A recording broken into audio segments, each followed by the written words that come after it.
Olaf, you said exactly the word, decentralized, because the way they control us is through the centralization of all these things, our various needs. If you move to a less centralized thing, centralization is the key to all of their operations. So that one word is so meaningful in the way they work to control us versus how we can become less vulnerable to them. So, but anyway, I apologize for interrupting, but I wanted to say that because I think it's so critical. Nothing wrong with centralised authority, centralised power, globalist decrees coming down from on high, avoiding democracy. That's exactly what we want. Keep talking. Now, I had been thinking about decentralization before in terms of like food production, because I ran into this guy when I was at a Harvest Host and really got to talk to him. And also it connected to one of the clips I had seen on meat processing plants. Biggest problem is changing consumer demand to where people have an understanding that they do not have to basically source all of their nutrition from the grocery stores based on convenience. That is going to be the hardest thing to do, is changing people's habits and changing people's perspectives. You can empower yourself by decentralizing your food.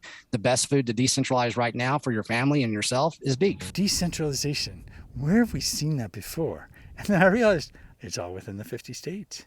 They are constitutionally elected to represent the citizens of their state and to ensure that the Constitution is followed, which is why they're banding together against a man who is destroying the Constitution. That's who in the hell they think they are, Biden.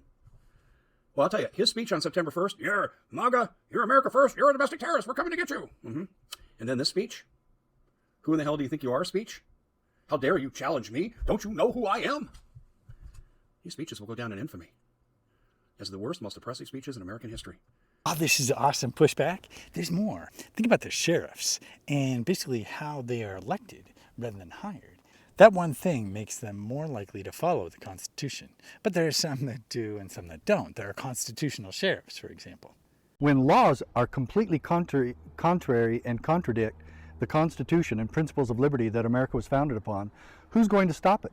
Well, you would hope and look towards law enforcement saying, I won't do that. I swore an oath to defend and protect and preserve the Constitution. So I'm not going to enforce laws that would infringe on those rights. And I just said infringe. The key word in the Second Amendment, that the right of the people to keep and bear arms shall not be infringed. So as a peace officer in the state of Arizona, or as a peace officer anywhere in the United States, I have to refuse to enforce gun control laws because I already swore an oath to defend the Constitution. You can't do both. And a lot of our officers today think they can and are trying to do that. You can't do both. You have to do one or the other. You have to side with freedom, or you can side with government. That's a lot right there. But decentralization continues. I mean, think about being an entrepreneur, right? And when you are an entrepreneur, you can decouple from the matrix of companies and corporations which seem to control everything. And you have your own choices. And if that's not enough, there's even more. I mean, decentralization can be seen with creating private groups. Check this out. He goes, I'm from Nevada County Health Department, and I've got a cease and desist, and you need to sign this, and you need to close your doors. And Vanessa she kind of laughed at her a little bit. She goes, yeah, I'm not signing that. It's like, I'm not going to do it. And he goes, well, you have to. She goes, no, I don't have to do anything. And then she told her that we are a private membership association, explained to her how it operated and why it operated, and basically said that, told her, you don't have any jurisdiction. Your jurisdiction stops in the public. And that's what she is. She's a public person to enforce public law.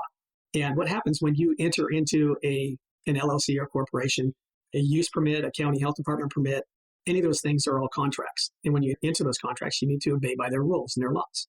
And that's what they want to do. They want to pull you into contract and then have you under their authority. And if you don't, if you operate in private, they don't have authority. They don't like that. Most of them really don't understand it. And then as soon as they bring you to their legal team, they start researching it. They understand that they don't have any authority and they don't like that. So then they're going to start looking for other ways. And then there's even more. With decentralization, our country is actually far more secure. I mean, think about it. If you have just a few processing plants, then it's easy to disrupt food production. The same goes for taking over media and, pretty much anything where you have a centralized focus. It's much easier to disrupt. So decentralization is very important for security as well. I'm excited by this because it's like, okay, well, how could each of us step up in a way with decentralization? And at the very least, you could become an entrepreneur for sure. At the very least, you could ensure that you're electing a constitutional sheriff wherever you are, right? So It's very powerful and it's very exciting. I think that's why Juan O Savin kind of points to decentralization as one of those key things to measure as we move forward, right? So even though Juan O Savin is like, okay, the military steps in to play and so on, with decentralization, we still have a part to play. And that is pretty cool. So if you found this video helpful, be sure to give it a like. Thanks for watching. I'll see you next time.